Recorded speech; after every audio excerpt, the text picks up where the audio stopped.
Boom, we're back. Division preview number 2 of the season, AL West. I got another friend with me. Obviously, the countdown till MLB regular season starts or continues. 11 days left until the season begins. I got my buddy with me, Joe Franza, a.k.a. Joe Frantasy, on the show. Huge baseball guy. If you guys remember him from last year, he killed the show. He formerly worked in minor league baseball. He's got a keen eye for futures. So he's great for the preview show. Plus, they don't call him Joe Frantasy for no reason. Obviously, he's a beast in the fantasy streets. So as you can tell, I'm really excited for this episode. Without further ado, what's up, Joe? How's everything going, buddy? I appreciate it, Joe. Always great to have you pump me up before we get started. Appreciate you having me on. Super excited to talk some AL West today. Hell yeah. All right, so let's get into it. So basically, as we both mentioned, we'll be talking about the AL West. I'll introduce the team. We'll both voice our thoughts about the team, under, over, win totals, division winning odds, anything else that shoots out at us, including exotics, because Joe's a good exotic guy as well. So let's get right into it. Obviously, everyone in the chat, if you have any questions, send them in. We'll try to answer them live on the show if you are live. But first team that we'll talk about is the Astros, who I think will win the division. Clear cut, almost favorite to win the division. So starting with the rotation, obviously they re-signed Justin Verlander, 2-year, $50 million contract. He is 39 years old, though, trying to be only the 10th known pitcher to return from Tommy John at 37 or older. So he has a tough task at hand. Obviously, Lance McCullers is hurt. He was slated in the number 2 spot there. Zach Greinke did leave as well. McCullers will miss at least the start of the season, probably a month, maybe a little longer. He was really, really good last year, though. 28 starts, set career highs in innings pitched, strikeouts. He had the second lowest ERA among qualified starters as well, 3.16. Third in the rotation looks like Framber Valdez. He went 11-6, 3.16 ERA, 125 strikeouts to 58 walks over 22 starts last year. 4 and 5 will likely be Jose Urquidy, Luis Gonzalez, both young starters who should get better from last year. They do have Christian Vasquez, who will probably get some starts, and Jake Odorizzi. They will probably get some starts in McCullers' absence. Bullpen did lose a couple arms. They lost Kendall Graveman, who they acquired in a trade from Seattle before the deadline, Brooks Raley, Yimi Garcia, but they are led by closer Ryan Presley. He converted 26 of 28 saves, career low 2.25 ERA last year.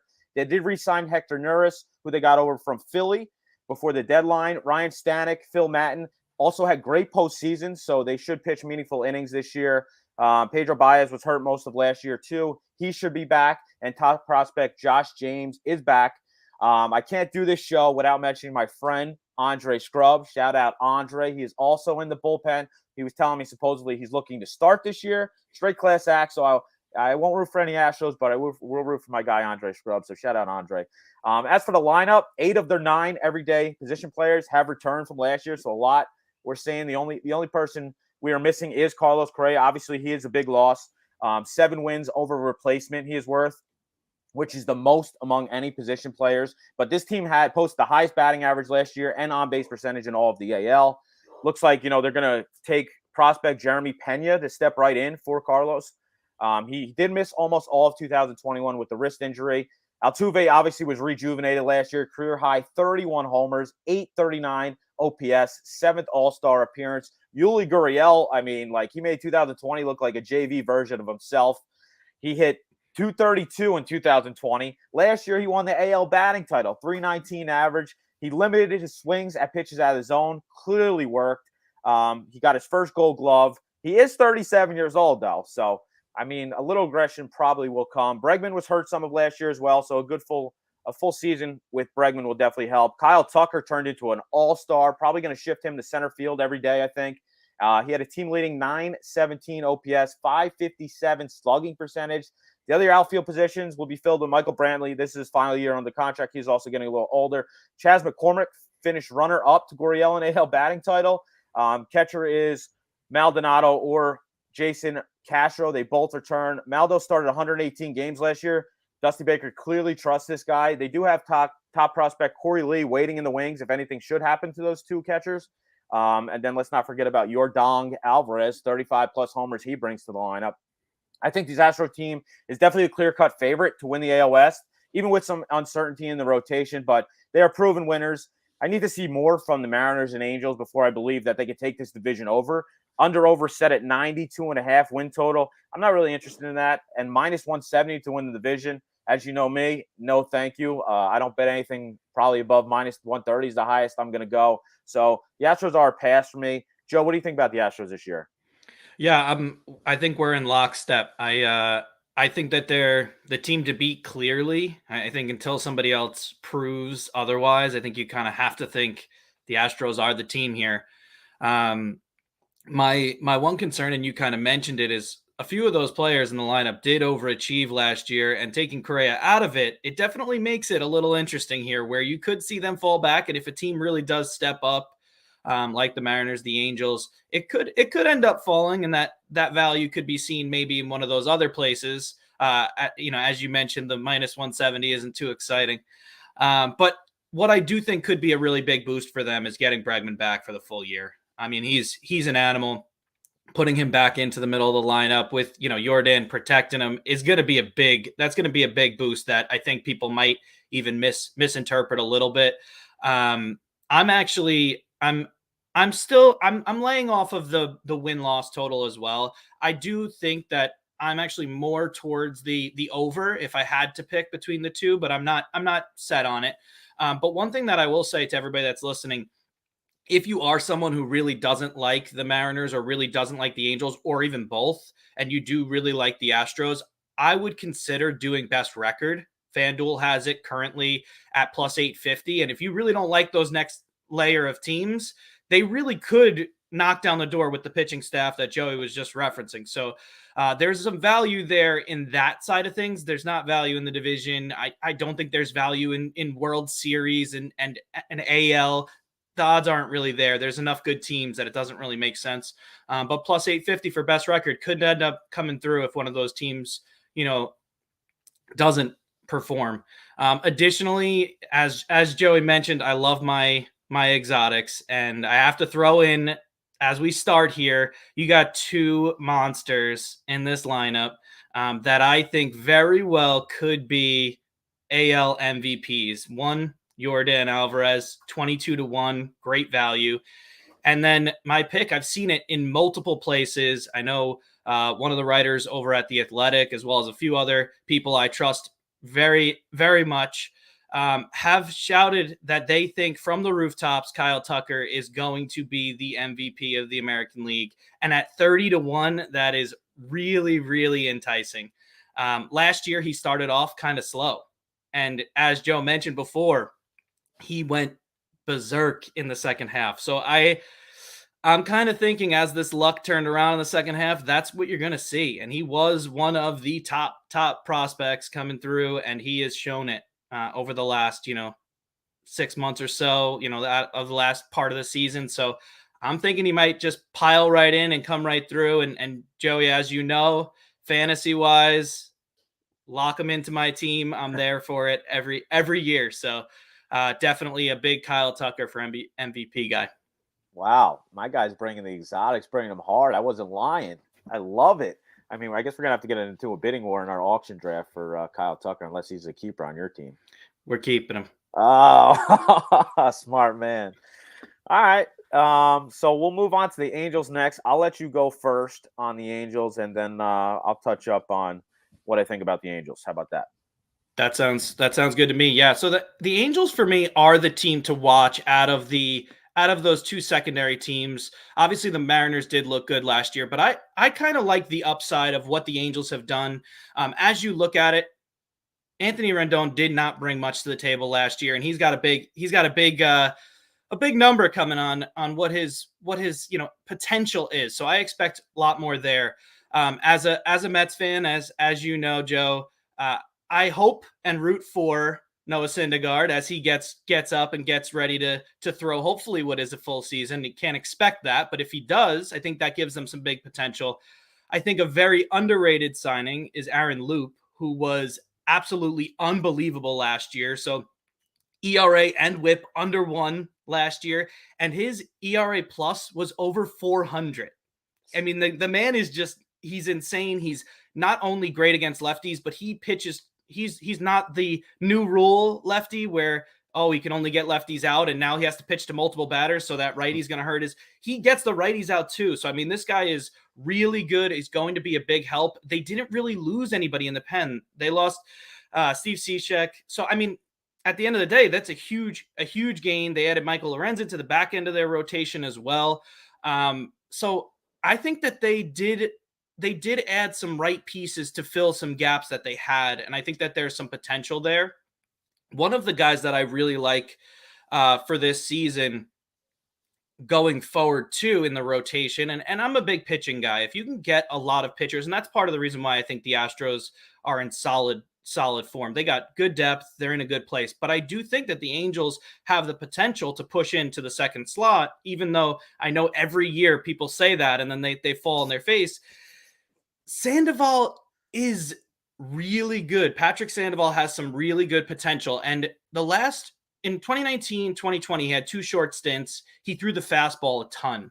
So over 40% for both of those seasons. As he came to last year, totally decreased the amount of fastballs he was throwing and really increased his number one pitch, which is the changeup. And I think that that's going to make a big difference this year. You've heard it a lot. If you listen to fantasy, different people talking about sleepers and people that could be good, Sandoval's on the list for many people in the industry. So I watch out for that. And I think that there's some potential there as well for an increase. And then ultimately, if you have that gives them some rotation depth, some people to work with, some area to grow.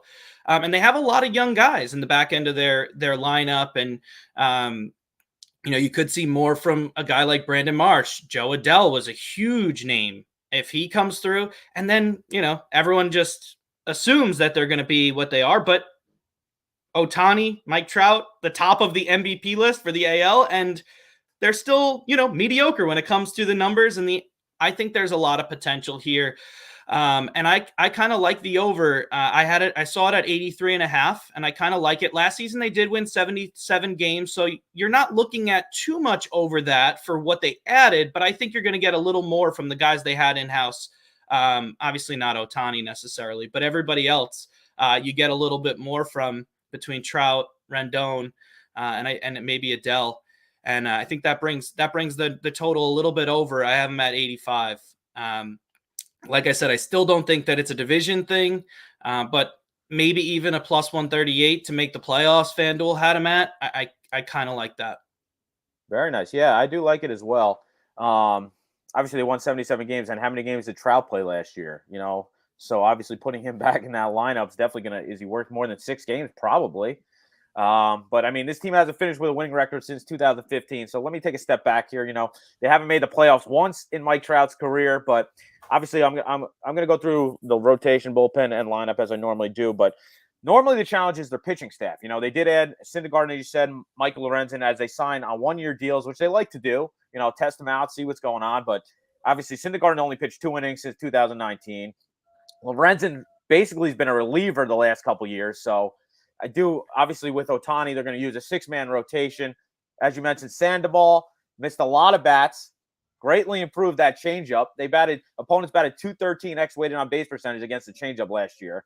And then Jose Suarez, Jamie Barria will likely start some games. And then number 1 prospect, Reed Detmers. I know he did start last year. He definitely struggled in the majors, but I expect him to be back and definitely do a little bit better in his second go-around. The bullpen, they obviously finally have a dependable closer in Raciel Iglesias. He saved 34 of 39 attempts last year, swinging strike rate of over 20%. Only Josh Hader had a higher rate among qualified relievers. And Joe Madden will probably, I read a thing saying, well, he's going to try to limit his appearances to only 1 inning until they make the playoffs. But I mean, God bless him there. But obviously, Aaron Loop, as you said, over from the Mets, friggin' filthy last year. They added Archie Bradley and Ryan Tepera over in the offseason from the Phillies and White Sox, respectively. And the pen isn't terrible. And Joe Madden is a very good manager. He'll probably mix and match, create great matchups. So I do trust the pen a little bit. And then onto the lineup, middle infield, David Fletcher. He's a great defensive player, but he took a huge dip last year in the offensive end. He could play multiple positions, great. And they added a couple ex-Yankees, Andrew Velasquez, Tyler Wade, but these guys don't bring much to the offensive end. And Matt Duffy as well. That's an intriguing signing, but he's not an offensive powerhouse. Jared Walsh will be the everyday first baseman after a breakout year last year. 29 homers, 99 RBIs, 850 OPS. Anthony Rendon, as we mentioned, is back healthy. Should definitely help this lineup. Mike Trout's 30. He comes off a year. He only played 36 games last year. Obviously, he's still in the prime. If he can stay healthy, the sky's the limit. Joe Adell's 22. We got to, he's definitely got to bring something to the table. Brandon Marsh, Max Stassi round out the starting lineup. Obviously, Justin Upton is back, but the guy hasn't played more than 90 games in any of his 4 seasons with the Angels, so can't really trust this guy. I do think the AL West is a little more open this year. If this team can stay healthy, they probably do outperform some of these projections with the, 83.5 wins. But that is a big if in my mind.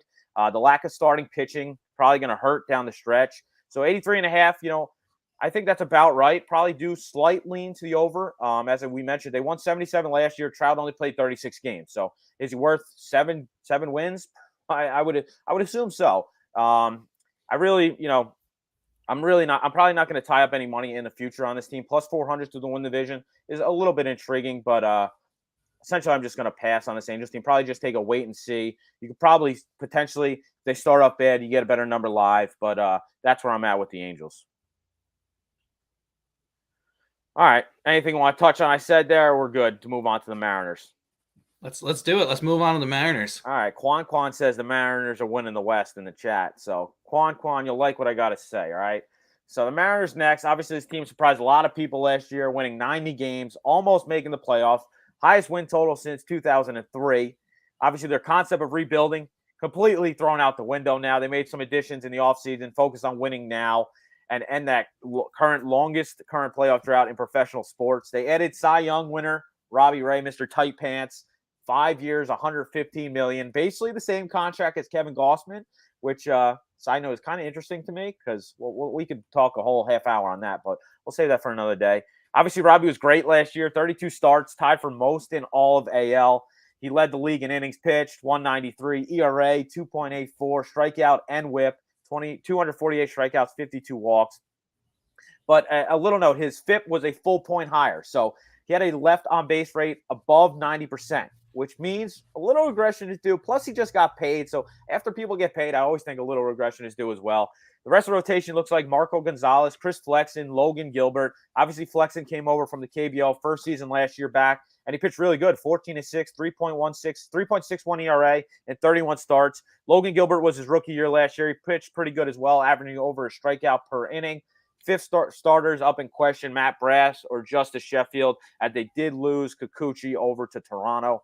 The bullpen drastically improved from 2020-2021, led by Kendall Graveman, who was traded at the deadline. They did acquire Diego Castillo from the Rays and signed Ken Giles over. They still have the likes of Paul Sewald, who struck out a crazy 104 batters in 64 innings. Drew Streckenrider, Andre Munoz should also pitch some meaningful innings. Now, hitting for power was really the staple of this team last year. They averaged 226, which was worst in all of MLB. Just shows you how much this game has changed. The team made it clear that J.P. Crawford is their starting shortstop. He turned it up a little bit in the second half, but the team expects him definitely to do better this year all around in the batting. Adam Frazier, who they got midseason, is the everyday second baseman. This guy just makes contact at all times. They added Jesse Winker-Dinker and Eugenio Suarez, who should slot right into the starting lineup. They combined for 55 homers last year in Cincinnati. Yeah, I get the Great American Small Park, but definitely add a lot of power to take out from Kyle Seager, who retired. Ty France will serve as a corner infielder after his breakout year. He had 291, 32 doubles, 18 homers, 73 RBIs in 150 games last year. Jared Kelenic, he struggled a little bit with pitch selection last year, but he definitely finished the season strong. 7 homers, 20 RBIs in the final month of play. And how can everyone forget about Mitch Haniger? 39 homers, 100 RBIs in his best season to date last year. Kyle Lewis is hurt, so he won't start the season, but he'll definitely get plenty of at-bats this year. Catcher's up for question, as all 3 guys struggled last year, but I think touted rookie Cal Rayleigh should get another shot, prospect. The win total set at 83.5. I'm kind of interested in the over here. Plus 500 to win the division may be a reach, but anything can happen. But Seattle to make the playoffs. They did expand the playoffs. Seattle to make the playoffs plus 200. That's my play. They'll end the drought here. Expanded playoffs. Focus on winning. Plus 200 to win the division. Great odds, 2-1. I love my plus money, so that'll be my play on this division preview. Seattle to make the playoffs, plus 200 via FanDuel. Joe, what do you got on the Mariners here? I feel like Quan has to be happy with at least the make the playoffs mention at the very least. So yeah, you're right. I think for sure, the thing that worries me with the Mariners, you go from 90-win team to, I think, getting better. They added a lot of decent pieces, and Vegas just doesn't trust them. They're begging you to take the over. 83 and a half, they're begging you. So has me a little worried that they don't trust Robbie Ray, that they don't trust this rotation to stay healthy. Many of them haven't thrown significant innings in their careers. So I think they're probably thinking, oh, this pen's going to get taxed. And then this pen is going to be the issue down the stretch rather than, what it looks like now, which on paper is much improved and solid. So I'm kind of staying off of the 83 and a half. I do think if you really do like the Mariners, there's a lot to like when it comes to underrated ball players. Haniger's probably not going to put up what he did last year, but when you look at it, Haniger, Winker, I think Ty France is an awesome ball player. If you don't watch Ty France, you probably don't know, but if you're somebody that stays up late like me and you get to watch him, turn on some Mariner games, watch these guys, him, Kelnick, I think are going to bring some nice new blood to this, because Kelnick obviously didn't get on base at the rate he's expected to as he makes his way forward and grows a little bit. I think he might have been a little bit early of a call up when it comes down to it, similar to Joe Adell, who we were talking about earlier. But I think at the end of the day, he could be a big breakout as well. And Eugenio Suarez, he does his thing. Like, he's one of those people that always drops in fantasy, but he hits bombs. Like, that park's not holding down any of his home runs. It wasn't Cincinnati that was making those things go out. He's hitting them 500 feet, it looks like. So, and also quality add with Adam Frazier. He's not a big name, but he adds a little bit to the mix and adds a good guy that's going to hustle, going to do whatever it takes for the team. So I think you have a good, well-rounded group that's going to be in it for each other and definitely have the potential to push right through. And if Robbie Ray brings it like he did last year, I do think that they could easily make the playoffs and even potentially run at the division if they're really bringing it. But I'm still a little hesitant. I just think it seems the odds seem too good to be true with some of these numbers. And it worries me a bit that they're not. It's kind of like what has happened with the Mets a lot, where you go into a season, you say, if this all work out, they're going to be one of the best teams in the league. And I think that that's kind of what the Mariners are dealing with. It's a lot of ifs. And if they does all pan out, they're going to be a really good team and scary because they'll have the good mix of youth and veteran. But I think some of those ifs, if they fall because of injuries and because of the fact a lot of these players haven't done full seasons, I think they could fall a little short. I hear you. Yeah. That's why we bring somebody on. We got to talk it back and forth. But, I'm still sticking strong. I'm taking them plus 200 to win the division, to make the playoffs. It's a good value. It definitely is. It's just juicy. There's some good value in that.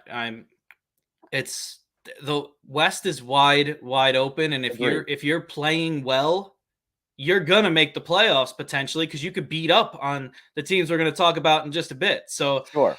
The option's there, but I don't know. I feel like they're trying to entice me and I just don't want to commit. Love it. All right, Gerardo Hernandez, what's up, my guy? All right, we'll talk about the Rangers next. I'll let you go first, and then we'll hit on the Athletics after. Sounds good to me. Yeah, so the Rangers really did a huge overhaul this offseason and added a ton of players. So for those of you that, are thinking, hey, Semien, Corey Seager, good ads, they totally revamped. They got Cole Calhoun. They got Brad Miller. They got Mitch Garver. Pitching-wise, they got John Gray. They got Martin Perez. They got Garrett Richards. They got Workman. They got Matt Moore. They added a ton of people to this roster and really didn't lose too much. It was really kind of just cutting off some fat and then adding every piece to try to make sure that they're relevant. Now, on the side of the losses, they did lose Jordan Lyles, who I think is an underrated middle of the rotation, back end of the rotation guy. And I'm not totally in love with the arms they added. I still think John Gray, while he was great at Coors, was not good pretty much anywhere else. Martin Perez has his hot streaks where he's like one of the best pitchers in baseball, and then all of a sudden it looks like he doesn't belong in the major leagues. And Garrett Richards, when soon as they did the sticky stuff cut down, all of a sudden not the same guy that he was prior. So I'm a little worried that as you go through this rotation that maybe they didn't really get much better. And the lineup is definitely in a better place. It's definitely more solid. They found a good way. I mean, really, they only lost people. They really didn't lose anybody major in their lineup besides Kiner Falefa, and who knows what that brings. I think he's a good role player, but not necessarily someone that you're going to miss when you have Semien and Seager added to your lineup every single day. So I'm not too worried about that. I'm really more just worried about the rotation. At the end of the day, yeah, they spent, but I don't know if they spent well. So I'm a little worried there. But if you look at their lineup overall, you got Semien, you got Seager, you got Garver, you got Lowe. You have a good piece of the group there, in addition to Adolis Garcia, Cole Calhoun, Brad Miller, Ibanez, Calhoun. So there's a lot of people there. And ultimately that's really where it is. And I see here, we're talking about Taylor Hearn. Definitely could be a good upside guy, but my projections have him a little bit lower. I'm not big on him. I actually think there's more upside for Dane Dunning to be the guy that steps up for the rotation than him. And I don't love Alexi either. So I don't know. I'm just not crazy about the group in general that they have in hand. And yes, 74 is a manageable number for sure when you have, a top of the lineup like they have and a deep lineup. But as of right now, the 74.5, I'm not touching it. I just don't know either way how it stands. And similar to what we were talking about before, you have these next two after the Astros that really have high upside. And if one of them breaks out, I think that really hurts the Rangers. I think that is the team that really gives them the boost that, if both of them don't work out, it gives the Rangers a little more opportunity where they're almost a shoo-in, I think, to get over that 74.5 hump. But I'm not sure that is going to be the case. Yeah. Yeah, I like a lot what you said there. Obviously, this team has lost 5 straight losing seasons. They spent a lot of money, and they do have a very good farm system. So I do expect some young guys to be called up. Rotation was terrible last year, 5.33 ERA. As you mentioned, John Gray comes over. He's a horse. At least, you're getting innings out of him. He's averaged at least 150 innings in each of his last 5 seasons. So he'll be there. He'll throw you innings. How good is it going to be? That's obviously up for question. I think it will be definitely a little better being at a Coors Field. Martin Perez, I mean, that guy sucks. I don't even want to mention him. Obviously, Dane Dunning, as you mentioned, Taylor Hearn, AJ Alexi, Spencer Howard. They combined for 102 starts total. So they're very young, unproven. Dunning was the best of the bunch, but he was on an inning limit last year, so he should get more of a leash, but he doesn't have any overpowering stuff. He has a great sinker. That's what he's going to use most of the time. Now, the pen's filled with a lot of unknown names. Last year, they ranked 26 in the majors at strikeouts, missing bats. They're going to be missing Jonathan Hernandez and Jose Leclerc until at least midseason, as both of them have Tommy John. Joe Barlow's supposedly closer. They got non-roster invitee Greg Hollins trying to make the team. Spencer Patton, Brent Martin, Matt Bush, a lot of unknown people in the bullpen.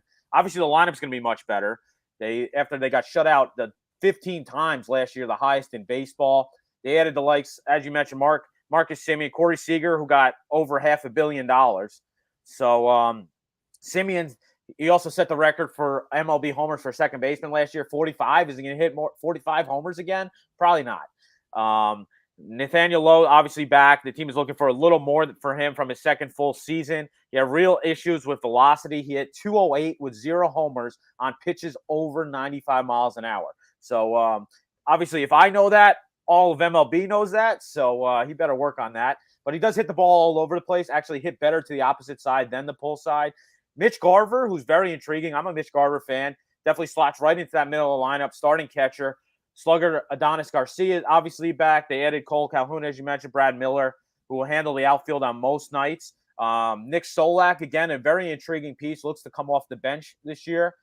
They also had sneaky signings of Matt Carpenter and Jake Marisnick, who could make the team out of camp. Additional outfield possibilities for this team.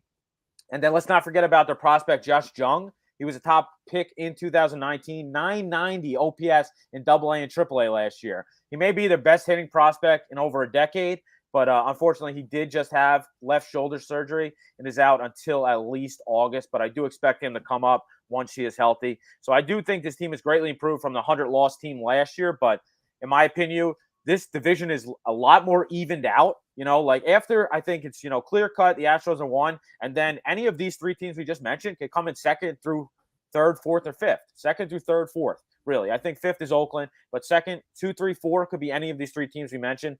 As we said, 74.5. I do lean over, but it's really dependent on what do they get out of their starters, which is very unproven because I do expect this team to score some runs. And Chris Woodward loves to apply pressure to the manager via the run game. This team runs all the time, and I do expect them to continue to do that, put pressure on teams and try to win games. So plus 1,600 to win the division, that is juicy. Maybe throw some shekels on that for fun if you don't mind losing them. But that's where I'm at on this team. I'm very intrigued on this division. 2, 3, 4 is who knows what's going to happen in the 2, 3, 4 spot. All right. Landa said if Taylor Hearn takes a step, Texas is going to win over 74. Sounds like he's from Texas. Just saying. Richard is a bullpen guy. He's not in a rotation. Thanks, Landa. Thanks for hanging out. Appreciate everybody hanging out in the chat and watching, whatnot. Hit the like button, guys. I don't ask for much. Hit the like button. Comment in the section. At the end, I'm going to give away we're going to give away High Stake Breaks teamed up, giving away a hobby box, 3 autos, Mosaic Baseball Hobby, 3 autos in there, giving away. All you have to do is comment, hit the like button, follow them. Let's go. All right, on to the A's, which, holy shit, what the hell happened to this team? I mean, I guess you call it rebuilding or just being cheap, whatever you want. This team is built like a minor league team now. Obviously, much of the bullpen departed. They lost Mark Canha, Starling Marte, Matt Olson, Matt Chapman, all starters, Yan Gomes, Mitch Moreland, Josh Harrison. Their best starter, Chris Bassett. Obviously, the rotation begins with 2 trade candidates who keep getting mentioned in trades. Frankie Montas, lefty Sean Manaea. The 2 of them combined for 401 strikeouts, last year, which was the most of any 2 Oakland pitchers in half a century. Manaea has had 5 consecutive winning seasons. The rest of the rotation, Cole Irvin, Downton Jeffries, Brent Honeywell, looks to be 3, 4, 5 at a camp. James Caprillion obviously will get starts when he returns from injury, but a lot of question marks in the rotation past the 1-2. Bullpen will use Louis Trevino as the closer. He had over 55% strikeout rate on his really good curveball. Guerrero will probably be the setup man. Then a lot of more uncertainty who's going to eat up innings in this bullpen. I know Paul Blackburn will be back. Domingo Acevedo are the next best of the bunch. The lineup retains Tony Kemp back, Elvis Andrus, Sean Murphy, Seth Brown are basically the names we know. Elvis Andrus is now 33, slumped at times last year. Tony Kemp had his best year in the MLB last year, 279, 8 homers, 37 RBIs. But he did join Juan Soto as the only player with more walks than strikeouts each of the last 2 seasons. So cheers for him in that. The corner positions now be handled by 35-year-old Eric Thames, who returns from a season in Japan where he was hurt most of the year. Kevin Smith, Billy McKinney, Christian Pache, top prospect, who they got in the Matt Olson trade from the Braves, will likely play every day in the outfield. Obviously, Seth Brown is definitely a power hitting. Seth Brown will be back. He's probably the best bat in there. Steven Piscotty should be back as well. Ramon Laureano as well, but he will miss at least most until May. He misses 27 games with a suspension. Sean Ryan Murphy, definitely getting better to the catcher. He had 17 home runs last year and has a very good arm. But this team lost a lot of offensive prowl, unproven bullpen, past the 1-2 starters. The rotation's really unproven, so it seems this team will really be near the bottom in the whole AL, never mind this division. Under-over win set at 68.5. I guess it is pretty damn fair. Did this team lose 100 games? I think they can. Plus 3,500 to win the division obviously tells the story here. I want no part of this A's. I was on them last year. This year, I want absolutely no part of it. What do you think about the Oakland Athletics? So I think the best part about the Oakland A's is that hat that you're wearing right I now, bought because it. I it took is them to win. it's I a took them to win beauty. the division last year, so I did buy the hat. Obviously, that didn't happen, but it is That what it it is. is a beauty, but them and what they got rid of and what they got, in house is just such a tough thing to swallow, and it's even just hard to compute. Like you're looking at 86 wins last year, a division competitive team, really strong, and then all of a sudden now it's just like complete revamp, rebuild. The thing that does keep me from saying, over, under, who knows, is they're a computer team. They True. they push everything based on stats, and they pick in people and put in people in places, so they don't disappoint. I like, in recent memory, you don't really see them going and winning 58 games. And they've had some teams where you looked at them and you said, they're a fit 500 team most likely. And then they went and won 85, 90 games some of these years. So I have a little more faith in their Moneyball approach that everyone loves to refer to it as, that they might pull out some more wins. I think they'll squeeze some value out of people you don't expect them to squeeze value out of. May it be, a Seth Brown or a Piscotty.